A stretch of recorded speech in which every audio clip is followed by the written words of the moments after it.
علماء ہند کے شاندار ماضی، ذرا کتاب پڑھ کے دیکھیے کہ ان کو کیسی کیسی قربانیاں دینی پڑی، اور ان قربانیوں کی وجہ سے اللہ رب العزت نے اس دین کی حفاظت کی۔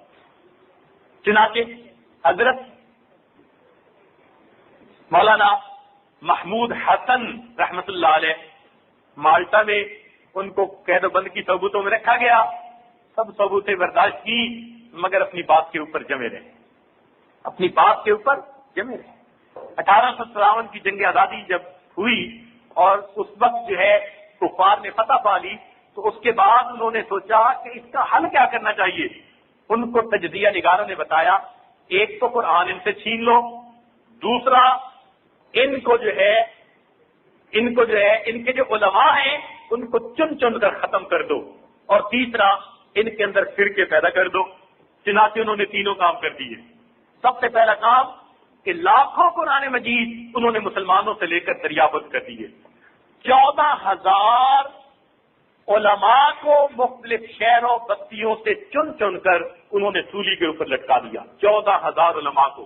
چنانچہ کتابوں میں لکھا ہے دہلی سے لے کے پشاور تک جو جی ٹی روڈ بنی ہوئی ہے، اس کے دونوں سائڈ پہ کوئی درخت ایسا نہیں تھا جس پر کسی عالم کی لاش نہ لٹک رہی ہو۔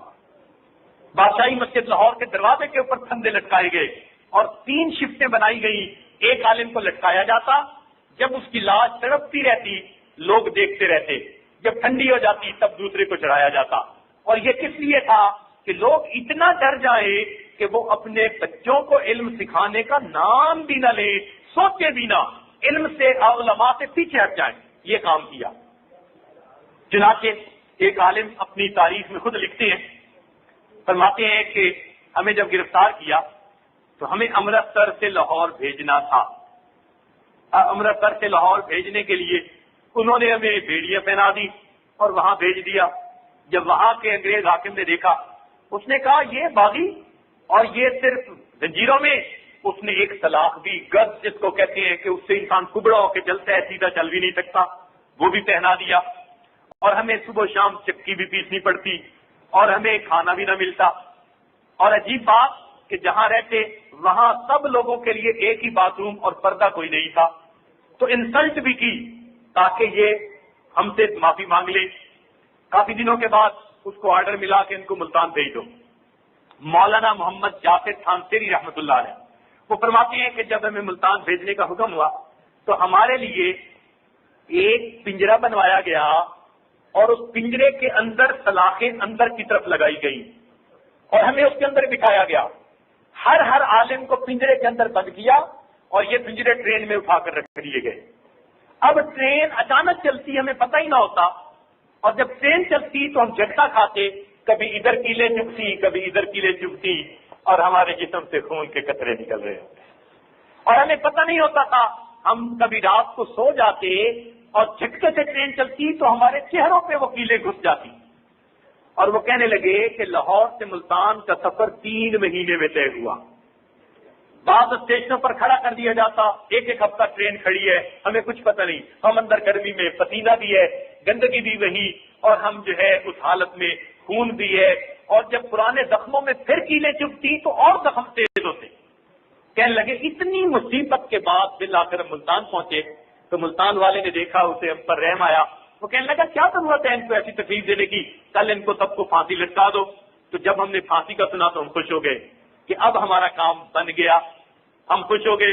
کہنے لگے اگلے دن پھانسی دینے کے لیے آیا، اس نے علماء کے چہرے پر خوشی کے آثار دیکھے تو وہ کہنے لگا مولویو تمہارے چہرے پہ آج تازگی نظر آتی ہے، بات کیا؟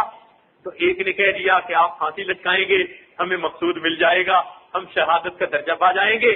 تو وہ حیران ہوا اور کہنے لگا اچھا میں ذرا مشورہ کر لوں۔ اس نے پھر بڑے عالم کو، حاکم کو فون کیا، اس نے کہا کہ اگر یہ موت کو پسند کرتے ہیں تو ان کو پھانسی بھی نہیں دینی، ان کو پھانسی بھی نہیں دینی، چنانچہ ان کو کالا پانی بھیج دو۔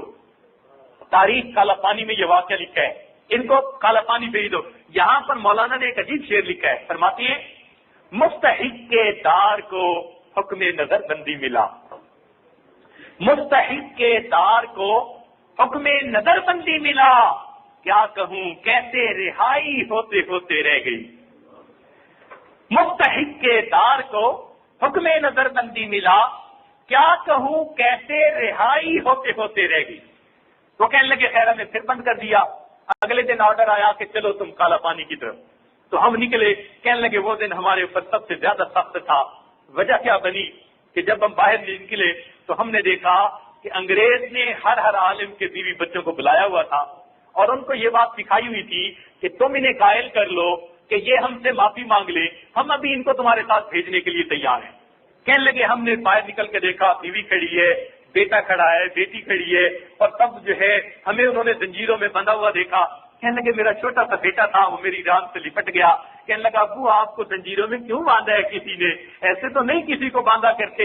ابو آپ ہمارے ساتھ گھر کیوں نہیں چلتے, ہمیں اس بندے نے کہا ہے آپ اگر کوئی لفظ کہہ دیں گے تو یہ ہمارے ساتھ آپ کو بھیج دیں گے.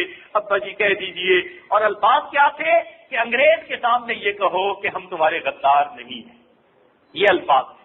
اب وہ حضرات کہتے تھے کہ نہیں ہم یہ الفاظ نہیں کہہ سکتے.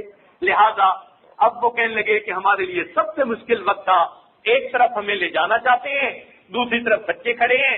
بالآخر نتیجہ کیا نکلا کہ بیوی بچوں کو روتا چھوڑا اور ہم نے اپنی بیوی کو کہا اللہ کی بندی تو نے اتنا عرصہ صبر کیا, کچھ اور بھی صبر کر لے. اگر زندگی میں نجات ہو گئی اللہ دنیا میں ملاقات کروائیں گے, ورنہ قیامت کے دن نبی اسلام کے حوض کوثر سے ملاقات ہوگی. یہ معمولی بات نہیں ہوتی کہ انسان اپنے بچوں کو اس طرح دیکھے اور پھر دین کے لیے قربانیاں دے. یہ اللہ رب العزت نے علماء کو اکرام دیا.